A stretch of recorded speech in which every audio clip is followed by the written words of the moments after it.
That was Can like you a hear little that? short burst. Just a little short burst. Yeah, I mean it's a short burst, but that's A a little bit. sound you don't hear very often. If you're out in the city, if you're not, out with nature, that is the sound. If you didn't know, that was a shriek of the hawk.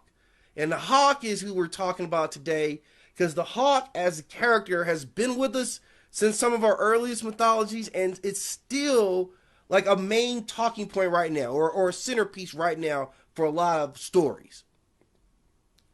So we wanted to kind of start off talking about what the oldest symbolisms of the hawk, and working our way through to the newer symbolism. Tennis, first of all, how are Yes. you doing? How are you doing today? Now I'm doing great, brother. It's always good to be on the show. Yes, absolutely, absolutely. And like you've got a thing with birds. Like you've been understanding and sharing some mythology about birds. A lot of stuff we didn't know, especially getting into the owl. But we know we're all very much in tune with this image right here too, right?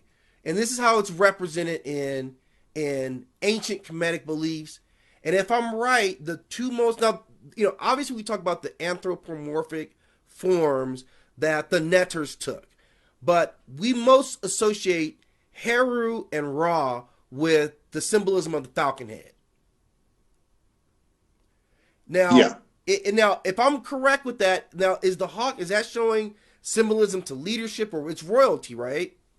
correct. Okay. And that's why we know this figure so well, and it's carved everywhere, right? We see the symbolism of it.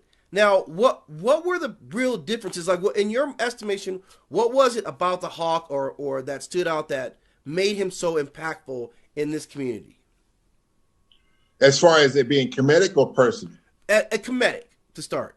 Okay, comedic is very different because when you're talking about that type of bird, that bird resembles strength.